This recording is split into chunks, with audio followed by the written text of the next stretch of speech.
Oke. Ini tuh bisa melihat hotspot, titik-titik api. Kalau yang Oh, ini titik api. ya, yang ini titik api ini berarti lagi ada tapi kayaknya Oh, ini. kecil. Kalau yang Merah-merah kuning-kuning ini. Oh, ini kuning-kuning juga. ini juga. Nah kalau yang ini kita punya DAOPS namanya daerah operasi untuk khusus untuk menangani pengendalian kebakaran hutan dan lahan. Ini ada dari ujung Sumatera sampai Detail ujung ya. Papua kita Lengkap. ada. Emang kita kan ini memang tempatnya untuk pengendalian kebakaran hutan dan lahan. Mas, bentar ya, aku nyapa Sobat Hijau. Siap. Assalamualaikum warahmatullahi wabarakatuh. Selamat sore Sobat Hijau. Masih bersama saya dan kali ini di episode yang ini saya ditemenin sama Mas Baby Romeo ya. Halo. Nah, sore hari ini kita berdua ini lagi ada di posko pengendalian kebakaran hutan dan lahan. Nah, buat apa? Tentunya pasti buat ngobrolin dong. Ngobrolin apa sih? Kita ngobrolin yuk bagaimana pengendalian kebakaran hutan dan lahan nih Mas dengan pendekatan teknologi modifikasi cuaca. Wah, Nah, seru tuh. apaan itu? Kita ikutin ya sama-sama ya Sobat Hijau ya. Masih tetap di Ngabuburit di Hutan.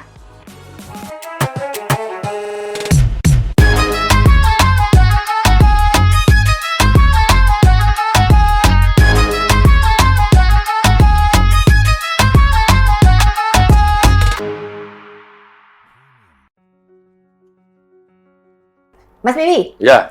tadi kita berdua. Sekarang kita udah ditemenin sama Pak Budi. Oh iya nih. Nah, ini jagoan nih. jagoan. Katanya sih jagoan. Tapi nanti kita tanya jagoannya di mana.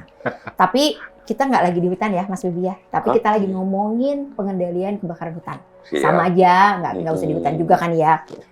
Mas, kemarin Oh. sempat denger ya cerita-cerita soal Rara. Oh iya, itu Uang itu hujan. tren apa ini? Oh, keren ya. Apa? Trending. Viral. Oh, Karena viral. dia bisa datengin hujan. Pakai itu tuh. Nah, Wah. pus-pus gitu ya. Kayak Buddha bless you gitu. Gue nggak tahu sih. Itu apa tuh? Iya. Maksudnya nggak tahu tuh. Nanti kita tanya lah langsungnya. Tapi itu Rara.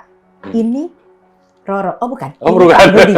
Pak Ini Budi. Pak Budi dari BRIN ya. Dari BRIN ternyata lawannya Rara. Jagoan juga ya. Saya nggak ada lawan. Ya, kita tanya. Pak Budi, Siap. apa ini urusannya sama Rara pawang hujan? Kayaknya ikutan ngetop nih gara-gara Rara. Ya, saya waktu itu sempat awalnya berpolemik dengan dia gitu ya. Karena pada saat acara MotoGP di Mandalika, kami juga melakukan operasi di sana, tapi yang ngetop dia begitu. Oh, kalah. Tapi belakangan saya pikir saya perlu berterima kasih sama Mbak Rara. Karena dengan begitu teknologi modifikasi cuaca itu ternyata juga ikut banyak menjadi viral begitu. Contohnya sekarang saya diundang ke sini begitu. Gitu. Iya. Jadi sebetulnya ya saling bersimbiosis lah ya. Gitu. Dan saya kira semua akhirnya juga memahami bahwa itu adalah gimmick marketing yang luar biasa sukses begitu ya. Meskipun nggak disengaja itu ya. Iya. Karena berantem-beranteman dulu. Ya, tidak perlu berpolemik di situ lah ya. Jangan berantem bulan puasa. Dengan begitu kan Sebelum puasa kemarin. Mandalika jadi terkenal. Iya. Terus semua orang juga menyatakan bahwa penyelenggaraannya sukses, ditambah ada gimmick seperti itu kan memorable banget begitu. Positif gimmick. Positif Ini lah. mungkin kita juga perlu bikin gimmick nggak? Udah dari tadi. Bukan, Mas Bibi loh. Kita ikutan ngomongnya gini. Gitu. Ya. Pak Budi, sore hari ini gitu. Ntar Kita hujan sudah- loh. Oh, Ntar hujan. Tapi yang dilakuin sama. Bisa juga gitu jadi pawang hujan atau gimana nyebutnya? Maksudnya ini teknologi modifikasi Yoi. cuaca. Apa yang dilakukan Pak Budi ini loh? Mungkin gini, sebagai pengantar yang namanya teknologi modifikasi cuaca itu kan orang banyak mengartikan dengan istilah hujan buatan. Tapi sebetulnya kami itu tidak membuat hujan, gitu ya. Jadi Allah yang buat hujan iya. kayaknya. Pada prinsipnya hujan itu sama seperti pelangi-pelangi lah, Mbak. Pelangi. Ciptaan Tuhan, gitu ya. Betul. Sama. Mas Nah. Bibi mau nyanyi dulu nggak? Oh nggak usah. Terus Nanti gimana? nggak laku saya nyanyi. Oh, Yang iya. bisa Nggak kami lucu. lakukan adalah mengkondisikan supaya potensi hujan itu jatuh pada tempat yang kita tuju. Gitu ya. Potensi hujan Jatuh pada tempat yang kita Ini tuju. kalau Mas Baby aja masih berkerut. Lebih hebat dong Maksudnya daripada begini, pawang. potensi hujan itu kan ada dalam bentuk awan-awan kumulus ya. Ya. Awan yang kalau kita lihat secara visual itu merongkol-merongkol kayak bunga kol. Nah, kita kemudian kita modifikasi supaya proses fisika di dalam awan itu bisa segera dimulai dan hujannya bisa lebih cepat terjadi. Sorry, itu prosesnya tuh maksudnya kan kalau kita diajarin waktu SD itu Ya, air laut menguap. ya. Jadi kan ada unsur garam itu Betul. naik ke awan. Nah, itu diproses di situ. Kurang lebih seperti itu. Ya, jadi awan ini kan terbentuk dari butir-butir uap air di atmosfer. Betul. Ya. Dengan kita perlakukan modifikasi cuaca, memasukkan bahan semai, partikel bahan semai, itu dia fungsinya sebagai inti kondensasi. Kenapa bisa begitu? Karena si uap air yang ada di awan ini bertemu dengan fase padat. Sehingga proses mereka saling bertumbukan, kemudian saling bergabung, pada saat beratnya itu sudah lebih besar, dia akan jatuh. Jadi hujan. Contoh sederhana gini, Mas. Kalau kita menaruh benda padat di kulkas, ya, katakanlah botol atau gelas begitu ya. Kulkas ini kan banyak uap air. Ya. Setelah beberapa saat di bibir-bibir botol atau gelasnya itu kan kelihatan ada keringat-keringat begitu. Nah, itu karena uap airnya itu nempel dengan benda padat. Nah, si partikel bahan semai yang kami masukkan itu fungsinya untuk itu. Gitu. Secara alami memang si partikel bahan semai, inti kondensasi yang ada di alam itu berasal dari garam-garaman di laut. Betul itu ya. Tapi kemudian kita tambahkan nih supaya prosesnya dia lebih intensif. Makanya Nambahinnya di mana? kita menggunakan pesawat. Ditaburkan, garamnya Itu ditaburkan. garam ditaburin, bener itu ya. Ditaburkan. Aku pernah dengar Ya. tuh kemarin menaburkan Masuk garam. ke dalam awan begitu ya, mencari daerah updraft dan downdraft. Pokoknya begitu ada turbulen begitu, kita lepas. Karena itu memang pasti masa udaranya masuk ke awan. Si Columbus ini ya. Jadi, Iya. wah jadi Cumulus. ini dong meregang nyawa juga yang Ya, bahaya tapi kita juga tetap kan. memperhatikan faktor safety ya, Iya. karena kita menggunakan instrumen radar Artinya di masih Itu bisa justru juga. dihindarin kan. Iya. Iya. Kalau ini justru Betul. dihindarin, ini malah masuk ke dalam Iya. gitu loh, nabur garam ya kan. Nah, jadi fungsinya seperti itu. Iya, iya. Oh, jadi Keren. bukan sekedar bisa bikin hujan. Iya. rupanya. Jadi kami ini prinsipnya tidak bisa melakukan modifikasi cuaca kalau tidak ada awannya itu sendiri. Kalau Iya. No Itu cloud, no maksud seeding. aku. Makanya kami itu bukan membuat hujan, bukan hujan buatan.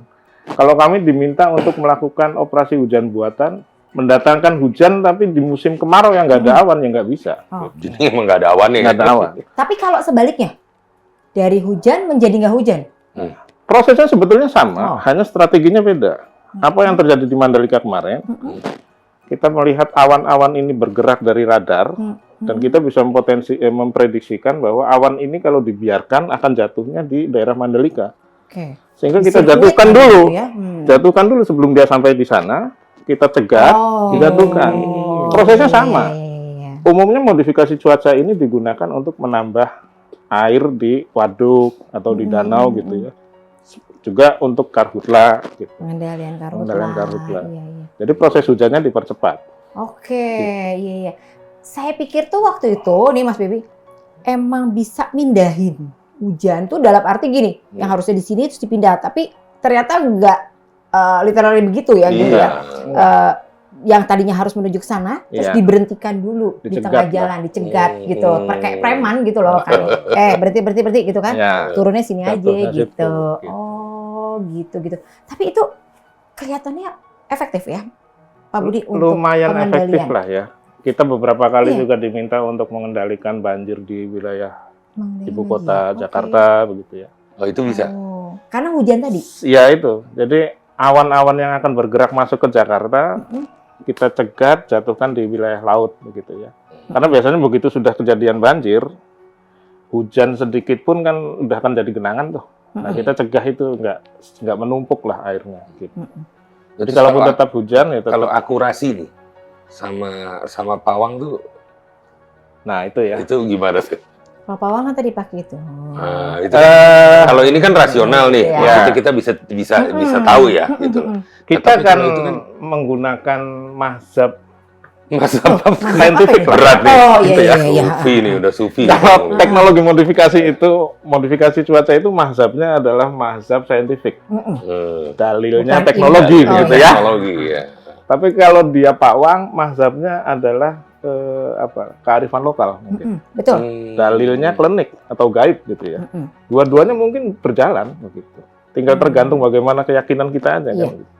Kalau ditanya kami punya datanya. Ya. Hasil pelaksanaan kami seperti apa, data-datanya ada begitu. Dan kami pun melakukan operasi saat itu sehari-harinya selalu menganalisa data hari itu seperti apa. Karena cuaca kan dinamis ya. Iya. Jadi emang benar ya, itu memang bisa mengendalikan ya Pak Budi ya. Iya. Mas Baby, sebagai orang yang hidup cara di perkotaan, benar nggak kerasa kebakaran hutan dan lahannya itu seperti apa? Ya mungkin secara nggak langsung. Jangan mungkin. Ya nggak, maksudnya secara nggak langsung gitu ya. Maksudnya caranya nggak langsung kerasa gitu.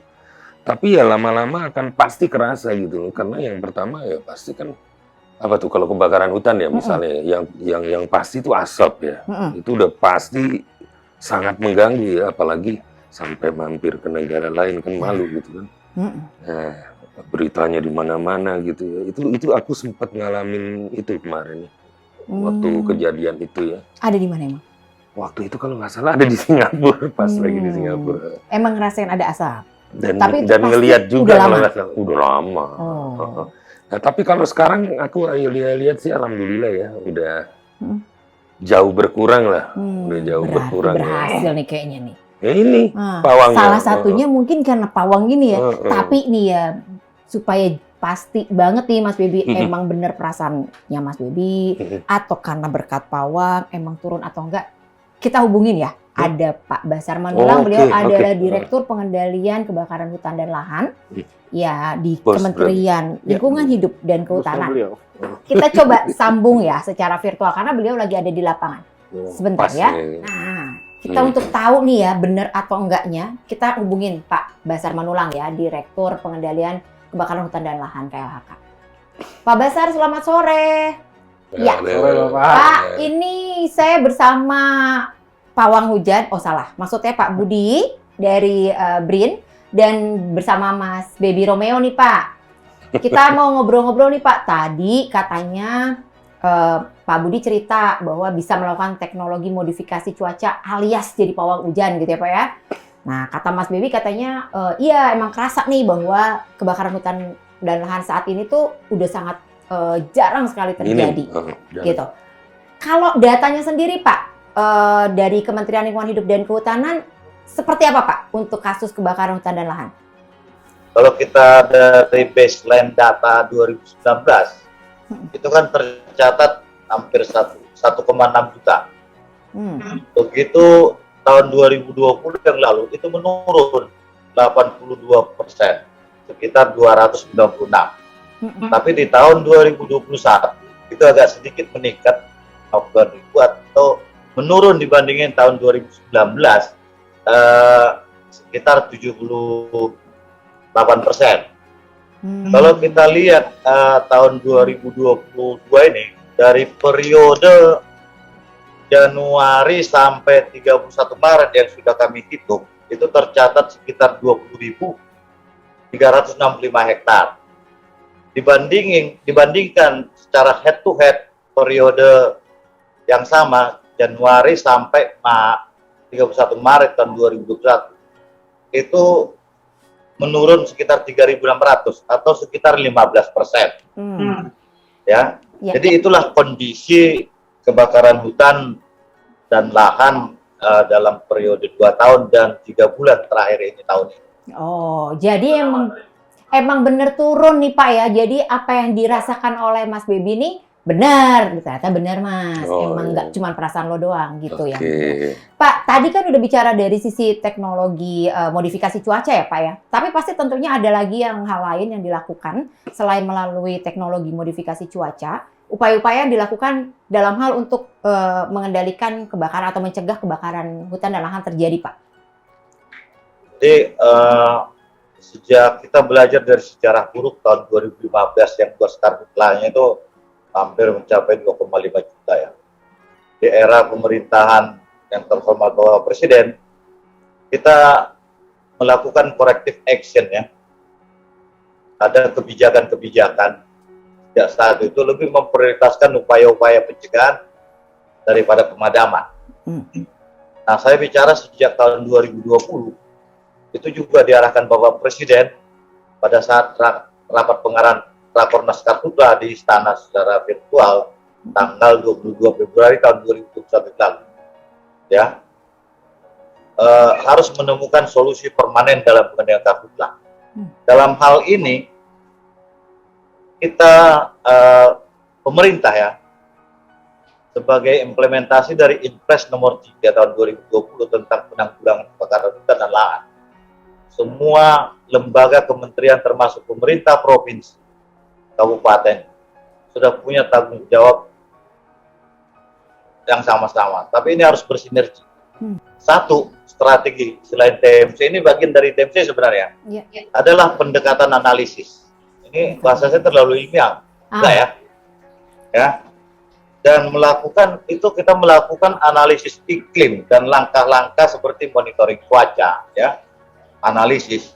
Dan dari hasil inilah ada kegiatan namanya modifikasi cuaca, ya. Strategi yang kedua, dalam rangka operasional. Nah, saya ini ke lapangan dalam rangka itu. Memperkuat yang melakukan pengendalian itu dengan memperkuat satu, deteksi dini. Nah, ini teman-teman saya lihat di posko ya. Iya Pak, di posko Pak. Melakukan deteksi dini ya, satgas terpadu ya, dari seluruh pemangku kepentingan. Terus juga posko lapangan kita perkuat. Saya bahkan tadi ini pulang dari satu desa di Pelelawan. Saya ketemu lurahnya dan anggotanya. Mereka sudah mendeklar desa bebas api, ya, Free Fire Village, biar agak ngerti. Desa bebas Dan ini dibina oleh teman-teman mitra ya, pemegang ATI. Saya tadi bicara.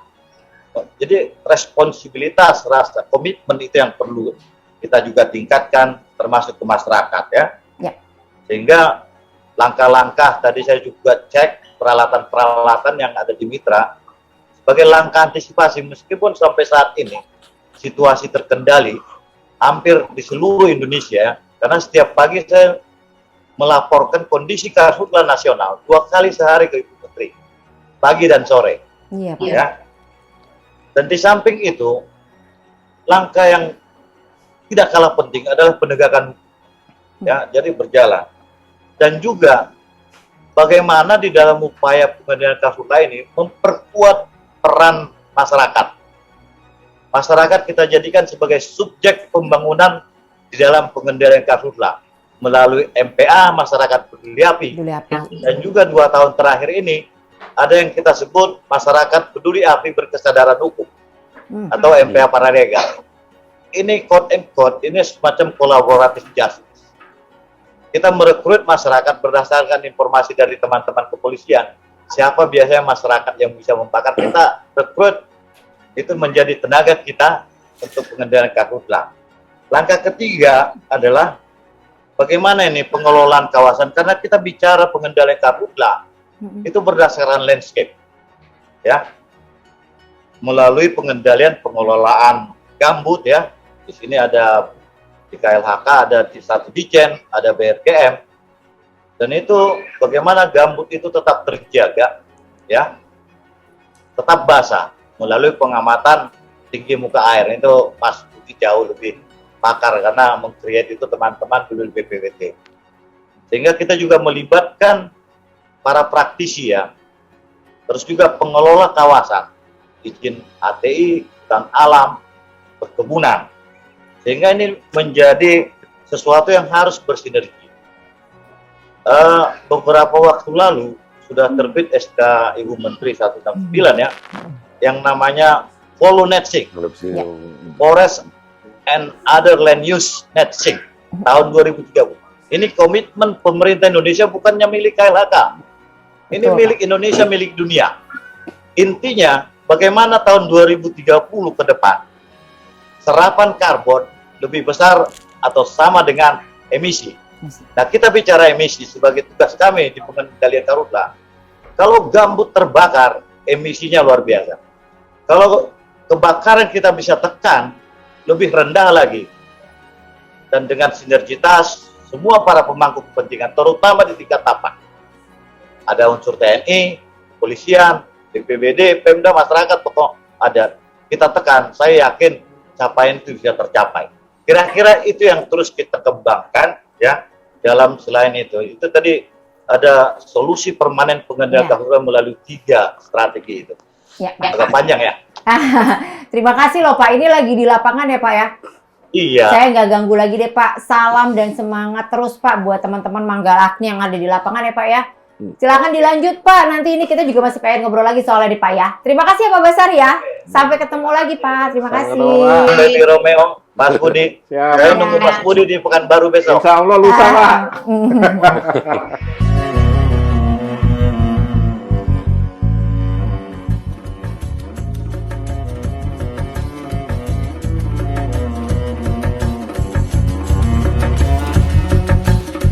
Nah, tadi kita udah denger ya. Jadi Ya. ternyata benar. Dan memang banyak banget upaya Mas yang udah kita lakuin juga. Yang Indonesia tuh sebenarnya udah lakuin. Tadi kan Pak Basar juga bilang ya.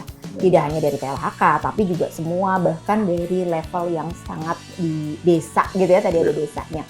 Mas Baby, sekarang saya mau nanya nih. Apa tuh? Public figure kan, juri loh. Menentukan yes or no. Ya kan? Kira-kira apa peran yang bisa dilakukan netizen sih, Mas, untuk bisa berperan dalam pengendalian kebakaran hutan dan lahan? Menurut Mas Bibi nih, walaupun bukan milenial lagi ya. Ya, salah satunya yang mungkin dari sekian banyak cara, sebenarnya sih banyak cara. Salah satunya mungkin ya, yang pasti ini, ya untuk netizen sekarang ini kan banyak nangkep berita itu kan suka yang nggak dari apa ya, nggak dari sumber yang benar, yang pas. Nah itu mungkin kita harus lebih belajar sekarang, artinya semakin mudah kita memperoleh banyak informasi sekarang lewat medsos gitu ya, tapi juga semakin kita berhati-hati atau lebih detail lagi untuk mencari sumber kebenarannya, karena ini bahaya kalau sampai jadi provokasi kan, kalau udah satu salah yang ini punya teman nyebar benar. Nah, kalau misalnya beritanya udah salah disebarinnya nggak bener, ini kan juga ngerusak nama bangsa juga, ya kan. Ya paling salah satunya itu aja. Salah satunya sekian Pak Budi, banyak. setuju ya? Ya. Nah, betul. Nah, ini Sobat Hijau, apa yang disampaikan sama Mas Baby Romeo ini kayaknya, wah, udah bener banget. Kita katanya cinta sama bangsa dan negara kita, maka yuk kita sama-sama cari sumber informasi yang benar. Seperti misalnya saya tadi mencari informasi langsung pada sumber-sumbernya yang Saya memang. banyak nanya ya. Nah, tadi Mas Baby juga banyak tanya supaya nanti Mas Baby ngomongnya juga gak salah, tidak disinformasi, tidak hoax gitu ya. Nah, jadi Sobat Hijau dimanapun berada, ini juga sudah mendekati azan maghrib. Saya juga harus segera mencari makanan. Mas Baby sudah pasti harus segera pulang. Keroncongan. Nah, Pak Budi mungkin juga harus mencari makanan atau minuman. Mungkin kayaknya kalau Pak Budi cukup minuman gitu ya. Jadi makanan, kalau minuman udah kenyang deh, hujan udah soalnya. kenyang juga soalnya ya. Jadi Sobat Hijau, kita nanti ketemu lagi di episode yang lain dengan bahasan yang tentunya pasti lebih menarik lagi dan dengan sumber-sumber informasi yang lebih hebat lagi. Jadi sore ini kita sudahi dulu ya ngobrolnya kita, tapi kita tetap akan ketemu lagi di Ngabuburit di Hutan. Masih bersama saya Nukum Tikani Mulyana. Wassalamualaikum warahmatullahi wabarakatuh.